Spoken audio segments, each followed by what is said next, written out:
이성진 목사님께서 이제 말씀 전하실 텐데, 아버님께서도 목사님이세요. 오늘 어머니와 아버님이 다 오셨습니다. 우리 이동덕 목사님 가운데 계신데 한번 자리에서 인사해 주시면 일어나시죠. 박수로 환영하겠습니다.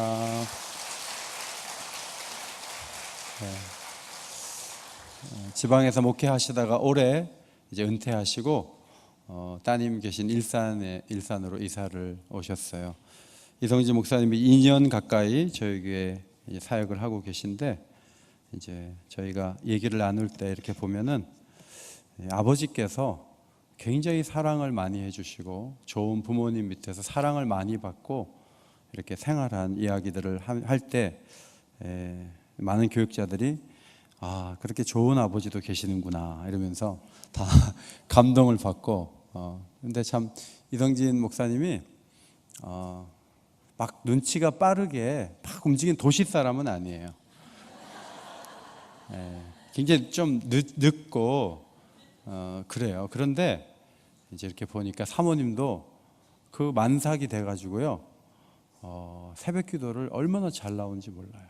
제가 이때까지 부교육자들 사모님들이 그렇게 기도하는 사람 별로 못 봤는데, 어쨌든 만삭의 몸으로 나와서 막 이렇게 기도를 하고, 또 이성진 목사님도 두 마음을 품지 않아요. 그냥 한 마음으로 이렇게 꾸준히 나가는 거예요. 그러다 보니까 진실하고 또 사역에도 좋은 열매들이 맺혀지고, 시간이 지나면서 점점 더 이렇게 빛나는 그런 교육자가 되어가고 있어요. 제가 시찰에 가가지고 우리 이성진 목사 얘기를 좀 했는데, 두 교회에서 이성진 목사 혹시 나가면 자기네 교회로 보내달라고 그렇게 요청이 올 정도로 좋은 장점을 많이 갖고 있고, 메시지도 굉장히 좋은 메시지를 잘 전하고 있어서 감사한데, 이 시간 나오셔서 하나님께 맡기라 이런 제목의 말씀 전해주시고, 또 예배 끝에는 우리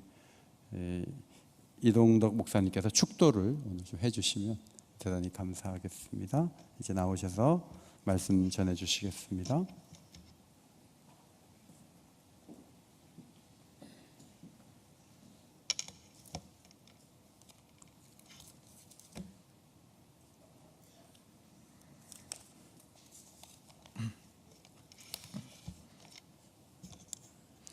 네, 평소에 써던 자리인데 요즘 매우 더 떨리는 것 같습니다. 네, 오늘 설교를 하기에 앞서서 참 감사의 말씀을 드리고 싶습니다.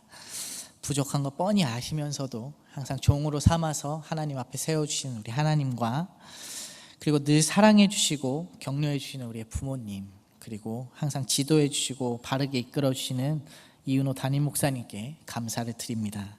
그리고 또한 함께 사역하면서 많은 도움을 받는 우리 부교역자분들과, 그리고 저를 위해 기도해 주시고 격려해 주시는 우리 모든 성도님들께도 감사의 말씀을 드리고 싶습니다. 그리고 항상 함께 있어주고 기도로서 저의 부족함을 채워주는 우리 아내에게도 고맙다는 인사를 전하고 싶습니다. 네, 지난 수요일에 제가 목사로서 이 안수식을 하면서 참 많은 생각들이 머리를 스쳐 지나갔습니다. 그러면서 가장 머릿속에 남은 것이 내가 목회를 어떻게 시작하게 되었는가, 그런 생각이었습니다. 제가 대학교를 가게 될 때에 아버지께서 신학교에 가지 않겠느냐고 저에게 물어보셨었습니다.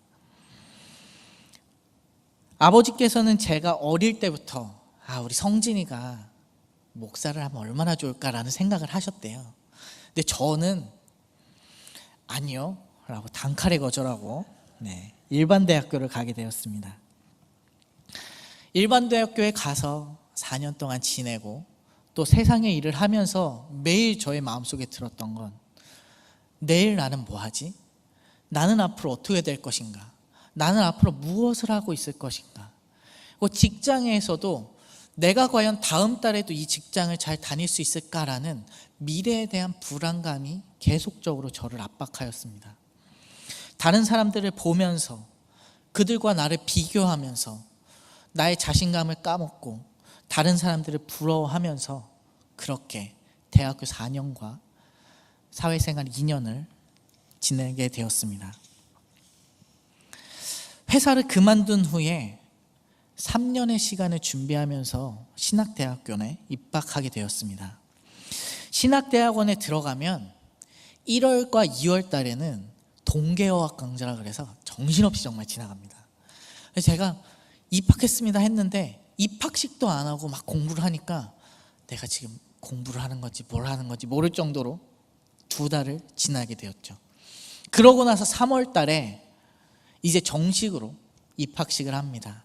근데 입학식을 하면서 드는 마음이 내가 정말로 전도사가 되었구나. 내가 정말 목회자로서의 삶을 가는구나 하는 마음이 들었습니다. 그런데 참 신기하였던 건 목회자의 길을 시작하였다라고 하는 그 순간부터 제가 늘 가지고 있었던 미래에 대한 불안감과 다른 사람들과의 비교 혹은 열등감 같은 건 더 이상 저에게 있지 않았습니다. 상황이 바뀐 것도 아니고 제가 누구보다 뛰어났던 것도 아니지만 그 모든 것을 하나님께 맡길 수 있었던 그 순간 저의 마음속에 기쁨과 평안이 찾아왔던 것입니다. 그때와 비교해 보면 지금 저의 모습이 많이 달라진 게 없는 것 같습니다.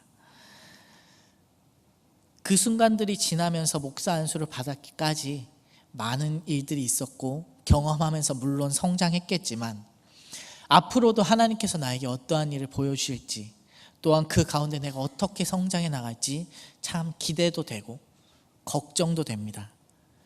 그래도 그 모든 고민들의 마지막이 하나님께 맡김으로써 나의 목회의 삶이 한 걸음 한 걸음 걸어 나가겠구나 하는 그러한 생각들이었습니다. 그런데 오늘 본문에서 사도 바울이 성도들이 이 세상에서 어떻게 해야 하는가에 대해서 이야기를 하고 있습니다. 오늘 우리가 보게 된 이 로마서 말씀은 1장부터 11장까지를 전반부, 그리고 12장부터 16장까지를 후반부로 나누어 구분하고 있습니다. 1장부터 11장까지의 전반부는 주로 신학적인 문제를 다루면서 성도들에게 그것이 어떻게 보여지는가를 이야기해 주고 있습니다. 그리고 12장부터의 후반부는 이러한 신학적인 내용들이 성도들의 삶에서 어떻게 적용될 수 있는가를 이야기하고 있습니다. 그래서 오늘 본문의 앞부분인 12장 3절부터 13절의 내용은 성도들 상호 간에 교회 안에서 우리가 어떻게 지내야 되는가에 대해서 설명을 해주고, 그 이유에 있을 오늘 본문은 조금 더 넓은 영역인 이 세상 가운데서 성도들이 어떻게 살아가야 할 것인가에 대해서 이야기를 합니다. 오늘의 말씀은 이후에 나타나는 13장 초반의 말씀들, 그 말씀들인 권세자들에 대한 성도들의 태도, 그것과도 긴밀한 연관성을 가지고 있습니다. 오늘 본문 말씀을 통하여 사도 바울은 로마 교회 교인들에게 하나님께 맡기는 삶이 어떠한 것인가를 이야기합니다. 그렇다면 우리가 이것을 함께 나누면서 우리의 상황과 마음의 움직임에 따라가기에 앞서 우리가 하나님의 뜻에 그것을 맡긴다면 우리의 삶이 어떻게 변할 것인가, 그것에 대해서 함께 생각해보는 시간이 되기를 원합니다.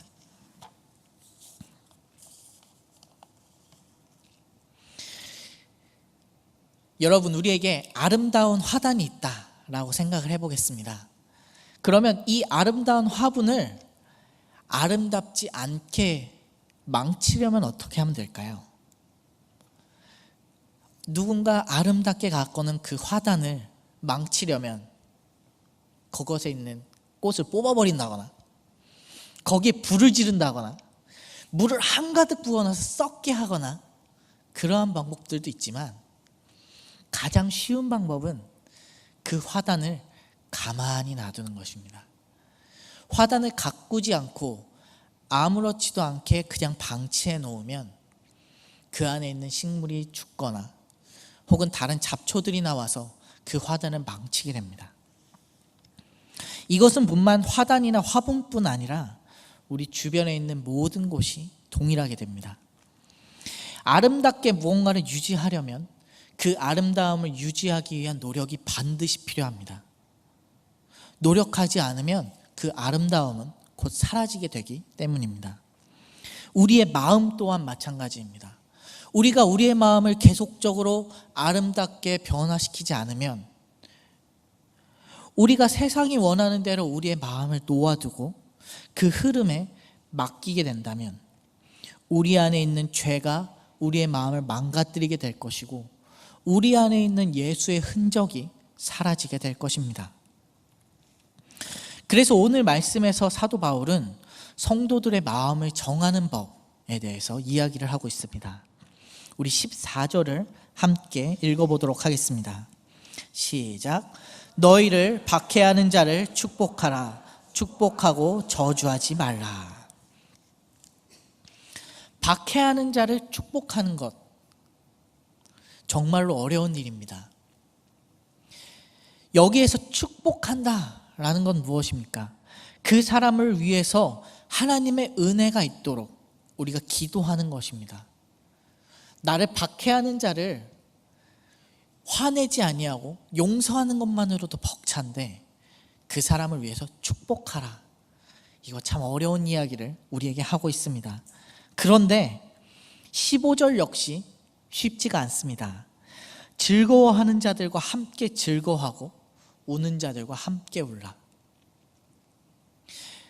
저희가 이번 주에 장례식장과 결혼식장을 다 경험하지 않았습니까? 그곳들을 다 참석해 보니까 우는 자들과 함께 울고 즐거워하는 가 함께 즐거워하는 게 어떤 것인가에 대해서 참으로 우리가 공감하게 됩니다. 힘들어하는 사람들에게 가서 함께 힘들어하고, 기뻐하는 자들에게 가서 함께 기뻐하는 건 그곳에 있는 사람들의 마음을 이해하고 우리가 그 마음에 동화되어 우리의 마음을, 그들의 마음을 함께 나누는 것이 되는 것이죠. 그런데 이렇게만 이야기한다라고 하면 이 구절이 어려울 게 없어 보입니다. 그저 그곳에 가서 마음을 나누기만 한다면 말이죠. 그런데 한 가지 더 생각해야 될 것이 있습니다. 바로 그것이 우리의 마음 상태와는 상관이 없다라고 하는 것입니다. 예전에 제가 TV를 보다가 어떤 개그맨이 토크쇼에 나와서 이야기하는 것을 들었습니다. 이 개그맨이 어느 날 대기실에 앉아 있습니다. 그런데 소식이 들려오죠. 어머니가 돌아가셨어요. 어머니께서 돌아가셨다는 그 이야기를 듣는 순간 개그맨은 뛰쳐나가고 싶지 않았겠습니까? 그 어머니가 돌아가신 곳에 나가서 장례를 치르고 싶지 않겠습니까? 그런데 그는 가지 못하였습니다. 왜냐하면 이제 곧 개그가 시작돼야 되기 때문입니다. 그는 어머니께서 돌아가셨다는 사실을 알면서도 사람들 앞에 나가 웃고 웃겼습니다. 그는 개그맨이었기 때문입니다. 그렇습니다. 우리의 마음이 기쁠 때, 내 마음이 기쁠 때 기쁜 자들과 함께 기뻐하는 것, 내 마음이 기쁘지만 다른 사람들의 슬픔에 참여하는 건 어떻게 보면 어렵지 않은 일이 될 수 있습니다. 하지만 내 마음이 슬픈데 같이 기뻐한다는 것은 그건 나의 마음과 상관없이 그 사람을 위해서 해야 되는 일들입니다. 내 마음의 상태와는 상관이 없이 다른 사람의 처지를 동경하며 그들의 감정과 처지와 조건을 갖도록 만드는 것은 쉽게 되는 일이 아닙니다. 오늘 말씀의 14절도 15절에서도 필요한 것은 나의 마음이 아닌 그리스도의 사랑인 것입니다. 그리스도께서 우리를 사랑하신 그 사랑으로 다른 사람들을 사랑해야만 그 마음이 그들과 함께 갈 수 있게 됩니다. 우리의 마음을 아름답게 정할 수 있는 방법, 그것은 그리스도의 사랑이 내 안에 계속적으로 머무르게 되고 그것을 다른 사람들에게 표출해 나가는 것뿐입니다. 우리의 마음을 다스리라 라고 이야기했던 사도 바울은 이제 17절부터 더 어려운 이야기를 하고 있습니다. 아무에게도 악으로 갚지 말고 오직 모든 사람 앞에서 선한 일을 도모하라. 인간의 본성은 어떠합니까? 인간의 본성은 악합니다. 인간의 마음속에는 죄가 들어있고 그 죄는 인간을 계속적으로 악하게 만듭니다. 인간이 마음을 다스리지 않으면 그 안에 있는 악한 일들이 계속적으로 우리의 삶을 지배합니다. 인간의 악한 본성을 가장 쉽게 보려면 어떻게 하면 되는지 아십니까? 그 사람에게 이유 없이 악한 일을 하면 됩니다. 그러면 이 사람은 그 악에 반응하여 똑같이 악한 행실로 우리에게 반응하게 되는 것입니다. 사도 바울은 이러한 인간의 어두워진 그 마음을 잘 알고 있습니다. 마음의 어두운 부분을 잘 알고 있는 사도 바울은 이제 우리에게 어려워 보이는 이 구절을 던져주었던 것입니다.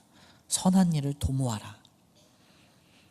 그런데 이 말씀은 사도 바울이 스스로 생각해서 사도 바울이 그것을 고민해서 이야기했던 것이 아닙니다. 우리 마태복음 5장 39절을 앞에 보시고 함께 읽어보도록 하겠습니다. 시작. 나는 너희에게 이르노니 악한 자를 대적하지 말라. 누구든지 내 오른편 뺨을 치거든 왼편도 돌려대며. 악한 자에게 악으로 갚지 말라라고 명령하신 분은 예수 그리스도였습니다. 사도 바울은 예수님의 가르침을 다시 한번 상기시키면서 악을 악으로 갚지 말고 모든 사람 앞에서 선한 일을 도모하라 라고 지금 이야기하고 있습니다. 이것이야말로 하나님께서 원하시는 삶을 로마교회 교인들에게 요구하고 있었던 것입니다. 그런데 사도 바울은 단순히 악을 갚지 말아라 라고 이야기하고 있는 것이 아니었습니다. 17절에 보면 모든 사람이다 라고 이야기를 하죠. 모든 사람이라고 이야기하는 건 우리가 알고 있는 내 주변의 사람들 뿐만 아니라 이 사람이 믿든지 아니 믿든지 내가 알든지 모르든지 모든 사람을 가리키고 있는 것입니다. 이것은 예수님께서 우리에게 가르쳐 주신 그 선을 행할 때 내가 나의 인간관계를 통하여 내가 맺고 있는 인간적인 관계를 통하여 그 사람들을 구분하라라고 이야기하는 것이 아닌 것이기 때문입니다. 오히려 자신이 원하는 사람, 자신이 좋아하는 사람에게만 선을 행하는 것은 올바른 세도의 신자의 태도가 아니다라고 예수님은 이야기하십니다. 마태복음 5장 46절에 이렇게 말씀하시죠. 너희가 너희를 사랑하는 자를 사랑하면 무슨 상이 있으리요? 세리도 이같이 아니하느냐. 사랑하는 자를 사랑하는 것을 넘어서 사랑하지 못할 자, 아니 사랑받지 못할 자에게까지 사랑을 베푸는 것, 모든 자에게 선을 행하는 것, 이것이 바로 예수님께서 우리에게 원하시는 것이고 사도 바울이 오늘 우리에게 말씀하고 있는 것입니다. 그리고 모든 사람에게 선한 일을 도모하라 라고 하였을 때 이 도모하다 라고 하는 단어는 헬라어 프로노에오 라는 단어입니다. 이 단어는 그 뜻이 미리 생각하다 라고 하는 뜻을 가지고 있습니다. 그러니까 우리가 선을 행할 때 어떠한 일이 와서 그것에 반응해서 선을 행하는 것이 아니라 어떠한 일이 있든지 없든지 우리가 먼저 선을 행해야 한다는 것입니다.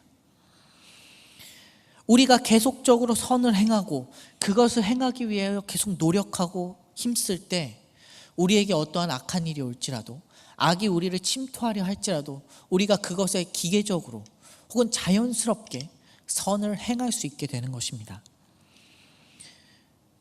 또한 오늘 18절에서 모든 사람과 더불어 화목해라 라고 명령합니다. 이 모든 사람과 더불어 화목한다 라는 것 역시 그 이유가 예수 그리스도께 있습니다. 우리가 모든 사람과 더불어 화목해야 되는 이유는 예수 그리스도께서 친히 우리에게 보여주셨습니다. 인간과 하나님의 사이는 그 어떤 것으로도 메울 수 없는 장벽이 있었습니다. 인간은 아담이 선악을 알게 하는 나무의 과일을 먹은 이후에 그 어떤 사람도 하나님께 다가갈 수 없었습니다. 자신의 의를 통하여 자신의 노력을 통하여 아무리 선한 일을 많이 하여도 그는 하나님 앞에 나아갈 수 없습니다. 예수님께서는 그러한 인간들을 위하여 자신의 몸을 버려 십자가에 달려 죽으셨습니다. 그러므로 인해서 인간과 하나님의 사이에 화목제물이 되셨고, 그 화목제물로 인하여 인간과 하나님 사이에 유일한 길이 되었습니다. 우리가 모든 사람과 더불어 화목해야 하는 이유는 하나님께서 미리 세상의 모든 사람과 더불어 화목하셨기 때문입니다. 우리는 그저 그분의 뒤를 쫓아 그분이 보여주신 그 화목의 모습을 우리의 삶에서 실천할 뿐입니다. 예수님께서는 팔복에서도 이렇게 말씀하셨습니다. 화평케 하는 자는 복이 있나니 그들이 하나님의 아들이라 일컬음을 받을 것이며. 화평하게 하는 자는 하나님의 아들이라고 일컬음을 받게 됩니다. 반대로 이야기한다면, 우리가 하나님의 자녀라고 한다면 우리가 화평케 하는 자의 삶을 살아야 하는 것입니다. 그래서 사도 바울이 할 수 있거든 모든 사람과 더불어 화목하라 하고 하는 것은 우리가 하나님의 자녀로서 마땅히 해야 될 우리의 의무였던 것입니다. 예수님께서 우리에게 보여주셨던 것처럼 말이죠.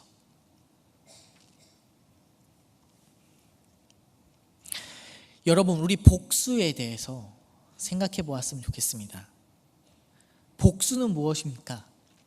사람들이 하는 복수에 대해서 보면 보통 복수 당해야 되는 사람이 좋지 않은 일을 당하도록 혹은 똑같은 일을 당함으로써 이 사람이 얼마나 억울한지를 깨닫게 해주는 것이 세상 사람들의 복수 방법입니다.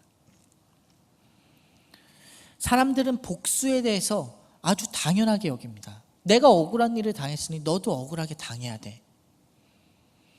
하나님께서는 구약에서 이 복수에 대해서 이야기를 해주십니다. 출애굽기 21장 23절과 23절부터 25절에 이렇게 말씀하십니다. 그러나 다른 해가 있으면 갑되, 생명은 생명으로, 눈은 눈으로, 이는 이로, 손은 손으로, 발은 발로, 된 것은 된 것으로, 상하게 한 것은 상함으로, 때린 것은 때림으로 갚을지니라. 사람들이 이 구절을 보자마자 이거야, 이거 봐, 성경에서도 눈에는 눈으로, 이에는 이로 갚으라고 하잖아. 그러면서 너무나 자연스럽게 복수를 합니다. 그러면서 그리스도인들이 에이, 복수하지 마. 그럼 왜? 하나님도 명령하시는데 어때?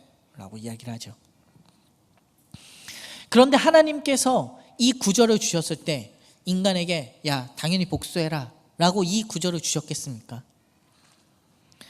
하나님께서 이 구절을 주셨던 이유는 사람들에게 그냥 놔두면 복수의 강도가 점점 강해지기 때문입니다.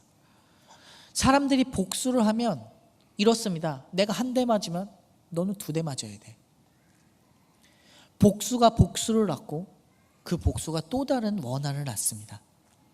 하나님께서 이렇게 이에는 이, 눈에는 눈으로만 갚으라라고 이야기하지 않으셨다라면 세상은 복수로 가득 차게 되었을 것입니다. 그런데 오늘 사도 바울은 우리에게 또 다른 복수의 방법을 알려주었습니다. 자, 근데 우리가 이 복수의 방법, 또 다른 복수의 방법을 생각하기 전에 복수가 가지고 있는 기능이 무엇인가 우리가 생각해 보았으면 좋겠습니다. 여러분, 복수를 하는 이유가 무엇입니까? 복수를 한다는 건 나의 그 어려움들을, 나의 이 어려운 마음들을 복수를 함으로써 풀어내고자 하는 것입니다. 내가 그 복수를 함으로써 나의 마음의 시원함, 이 평안함을 다시 가지게 된다면 그 복수가 성공한 것이 아니겠습니까? 나의 답답한 마음을 뻥 뚫리도록 해주는 거, 시원하다, 꽃이다 라고 하는 것이겠죠. 사도 바울은 이 나의 마음을 시원하게 하기 위해서 복수를 어떻게 하라고 하셨냐면 하나님께 맡기라 라고 이야기하였습니다. 내가 복수하는 것은 때로는 부작용을 낳을 때가 많습니다. 내가 복수를 하고 그 상대방이 깨닫고 내가 미안해, 내가 잘못했어 라고 이야기했으면 좋겠지만 그 사람은 그렇게 생각하지 아니하고 오히려 더 큰 화를 불러올 때가 많이 있습니다.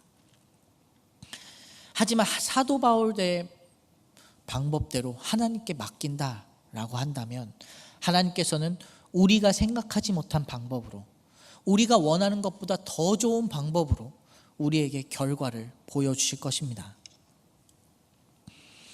성경에서 볼 수 있는 하나님께 복수를 맡긴 이야기는 다윗의 이야기를 통해서 우리가 볼 수 있습니다. 다윗이 어느 날 나발이라는 사람의 재산을 지켜주었습니다. 그 사람의 양떼를 치는 것을 보호해주고 다른 사람들이 넘어가지 못하도록 계속적으로 자신의 부하들을 시켰습니다. 그런데 어느 날 나발이 양태의 떨을 깎는다는 소리를 듣고 나발에게 가서 약간의 도움을 청했습니다. 우리에게 필요한 것을 좀 주십시오. 근데 나발이 그럽니다. 내가 누군데 나의 것을 달라고 하느냐. 다윗은 나발을 보호해 주었고 은혜를 베풀어 주었지만 나발은 그 은혜를 모른 척하고 다윗에게 선을 베풀지 않았습니다. 이 이야기를 들은 다윗은 자신이 모욕을 받았다는 생각에 자신의 군대를 이끌고 나발에게 달려갑니다. 그런데 나발이 이렇게 어리석은 대답을 하였다는 걸 나발의 아내인 아비가일이 들었습니다. 그리고 이 아비가일은 다윗에게 다가가 자신이 가진 것을 풀어놓으면서 다윗이여 복수하지 마십시오. 당신의 복수는 하나님께서 해주실 것입니다. 라고 다윗을 설득하였습니다.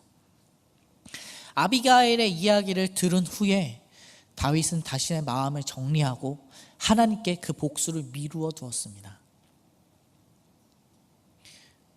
그렇게 미루어 두었을 때 다윗의 마음이 어떻겠습니까? 사실 아직 그 마음이 다 풀리지 않았을 수 있습니다. 자신의 억울함이 다 풀리지 않도록 느껴졌을 수 있습니다. 그러나 그는 기도로서 하나님을, 자신이 의지하는 그 하나님을 믿음으로써 하나님께 그것을 미루어 두셨습니다. 그리고 하나님께서는 정확히 열흘 뒤 다윗의 복수를 하여 주셨습니다. 나발이 열흘 뒤에 죽었던 것이죠.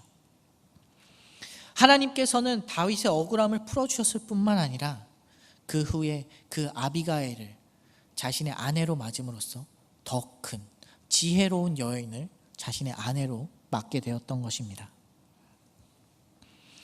그리스도인들의 복수법은 이러한 것입니다. 나의 억울함을 하나님께 아뢰는 것입니다. 나의 억울함을 잘 알고 있는 게 누구겠습니까? 내가 제일 억울한 것처럼 느껴지지만 그 억울함을 아는 건 결국 하나님이 가장 잘 알고 계실 것입니다. 하나님께서는 늘 나의 마음을 살펴주시고 나의 억울함을 아시고 나의 기도를 들어주십니다. 우리가 나의 억울함을 하나님께 아뢰을 때 하나님께서는 내가 원하는 것보다 더 멋지고 더 효율적인 방법으로 나의 그 어려움을 해결하여 주실 것입니다. 하나님께서는 가장 완벽한 방법으로 우리의 복수를 하여 주실 것입니다. 우리가 그저 복수를 위해서 할 것은 그럼 무엇입니까? 그리스도 이 복수법을 하기 위해서 우리가 해야 될 일들은 하나님께 나의 억울함을 아랜 뒤에 그 원수를 위하여 상을 차려주는 것입니다. 원수가 줄이거든 먹이고 원수가 배고프거든 그에게 마실 것을 주고 원수가 추울 때 덮을 것을 주는 것입니다. 이 원수의 필요를 채워주고 은혜를 베풀어 주는 것은 그 원수의 마음속에 후회와 부끄러움을 남겨주는 것입니다. 이를 통해서 그가 자신의 행위를 부끄러워하고 더 나아가 그가 돌이켜 하나님을 알게 하는 데까지 이르는 것에 그 목적이 있습니다. 이렇게 할 때에 나뿐만 아니라 나의 그 원수 그리고 하나님까지 모두가 기뻐할 수 있는 결말을 우리는 맞이하게 될 것입니다. 오늘 말씀의 결론입니다. 이 세상은 악합니다. 악한 일이 끊임없이 일어납니다. 그 악한 일이 단순히 저 뉴스에 나오는 저 멀리 있는 사람들의 이야기가 아니라 지금 오늘 이 순간 나에게도 일어나는 그러한 악한 일들입니다. 사실 오늘 말씀 가운데 계속적으로 맡았던 일들을 우리가 세상에 나가서 행해도 우리가 악한 자들에게 선한 것으로 대하고 모든 사람들에게 화목하려고 애쓰고 정말 우리 악인에게 사랑으로 베푼다 할지라도 악한 것은 또다시 우리에게 다가오고 또다시 우리의 마음을 힘들게 할 것입니다. 그들이 금세 바뀌지 않고 세상이 변화되는 것 같지 않고 하나님 정말로 내가 주님의 뜻대로 행하는데 왜 아무것도 보이지 않습니까? 라고 한탄을 할 수도 있을 것입니다. 그럼에도 불구하고 우리는 선을 행해야 됩니다. 악한 일을 악한 것으로 갚는 것은 마귀가 원하는 것뿐입니다. 악에게 지지 않고 선으로 악을 이기는 것은 참으로 쉽지 않고 어려운 일이고 계속적으로 행하기 어렵죠.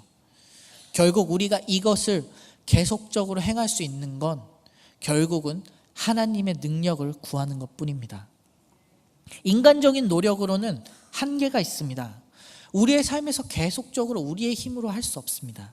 하지만 우리 안에 있는 죄성을 그리고 외부에서 들어오는 그 죄악된 일들을 하나님께 맡기고 하나님께 기도하고 성령의 간구하심을 구한다면 하나님께서는 우리가 그것을 감당할 수 있는 힘을 우리에게 계속 공급해 주실 것입니다. 때론 우리가 감당할 수 없을지라도 하나님께서 그 일들을 감당하게 하실 것입니다. 우리는 기도가 필요합니다.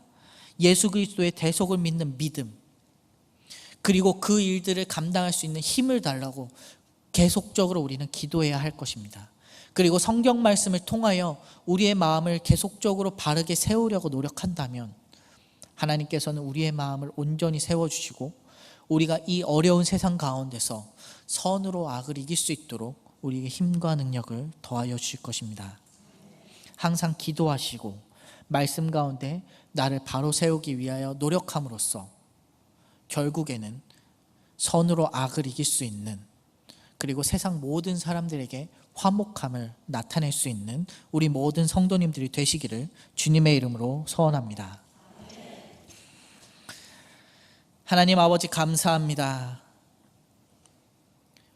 이 세상을 살아가면서 너무나 억울하고 힘들고 악한 가운데서 우리가 살아가지만 우리가 주님의 자녀로서 하나님을 믿는 그리스도인으로서 이 세상 선으로 우리가 악을 이기길 원합니다.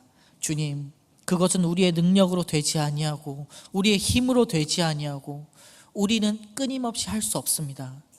우리의 나약한 모습을 볼 때마다 우리의 연약한 마음을 볼 때마다 주님 앞에 나아가오니 하나님 아버지 우리의 연약함을 채워주시고 주님의 능력을 부어주시고 그리하여 우리가 악한 일이 있을 때마다 주님께 맡김으로써 그 악한 것이 우리의 삶에 영향을 미치지 않도록 주여 도와주시옵소서. 모든 것을 하나님께 맡김으로써 주님의 영광을 나타낼 수 있는 우리가 되게 하여 주옵소서. 감사드리며 예수님의 이름으로 기도드렸습니다. 아멘.